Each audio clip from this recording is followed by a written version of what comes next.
But just as a political matter, I do think it will surely help him. It will raise his, he has an extraordinary ability to make true the saying that all press is good press. He has a way to use all, he sucks all the oxygen and can always turn, if the camera is on him, he will turn it to his advantage. The danger with the indictment, whether or not it's a strategy, is that even among people who are not part of that hardcore base, it could trigger sympathy for him. And in America, we tend to hate our political opponents more than we love our own team. So I think there are many Republicans who are not necessarily part of that hardcore base, but who still have some, the former president has some appeal for them.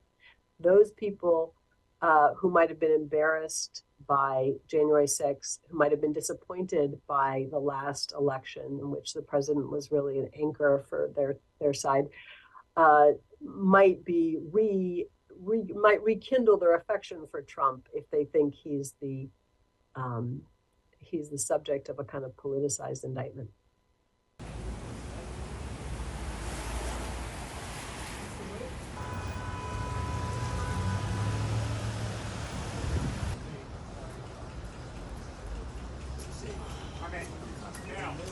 But trying to steal an election, trying to get election officials to lie or find votes, that's something most Americans can instantly understand as a problem. The kind of arcana that this case involves, and it seems to all tie back to him trying to cover up cheating on his wife, I just think most Americans, it's a big shrug. In fact, they're almost allergic to, the state getting involved in that sort of activity. Thank you to everyone.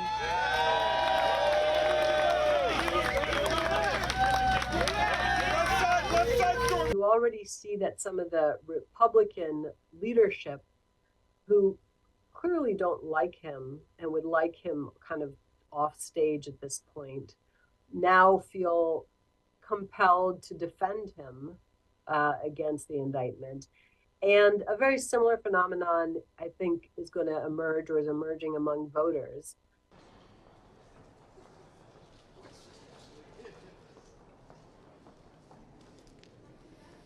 When the Republicans went after Clinton, a quarter century ago, over a sex scandal, essentially, and sort of arcane points of law related to testifying about that relationship, they really lost the public, and it really backfired on them. And the fact that this is not one of the cases related to the election or even the documents, mishandling of national documents, but to arcane campaign finance law violations related to trying to hush up marital infidelity, seems to be one of the weakest ways to attack Trump. And probably with even beyond his own base of support. We saw 25 years ago, Americans didn't find it very compelling when the Republicans tried it, a similar kind of thing against Clinton, backfired.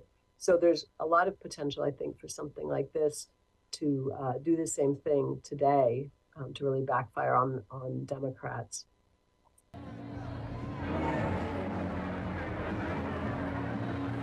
But I want to say one thing to the American people. I want you to listen to me. I'm going to say this again. I did not have sexual relations with that woman, Miss Lewinsky. With the Mueller report, right, it was a very similar thing. They said they had all this time, all these smart people doing this investigation, and look, no, they're there.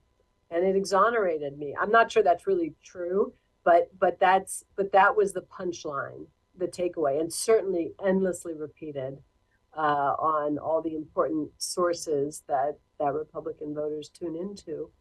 And so I do think it will be that all over again. The indictment will help him, an acquittal will help him, and will elevate his brand, give him more spotlight, more attention. The media gave him huge I can't remember what the numerical value is, but huge amounts of free airtime before the 2016 election. And of course, if he's the subject of an indictment, that's going to repeat the need to give him more real estate and space and media oxygen. This is the ultimate fishing expedition. It's been a 5-year-long witch hunt, hoax after hoax. Russia, Russia, Russia, Ukraine, the Mueller hoax. Look at the Mueller scam.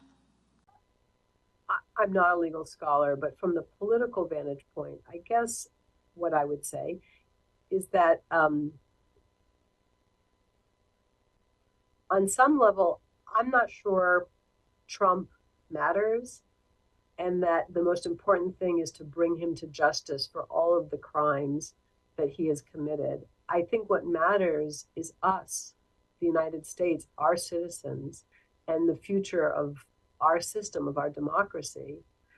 And anything that is going to re-elevate Trump in our national political life, re-elevate the kind of debased discourse that he always engages in, and the kind of tremendous fractures that he that he exacerbated in the electorate is a really unfortunate strategy, because we matter and our electoral system matters. And I think the more that Trump can be left to sort of slowly deflate like like a helium balloon that's slowly losing air, the better. And I think that's probably a safer strategy for us, whether or not it's a legally a strategy that anyone wants to pursue legally.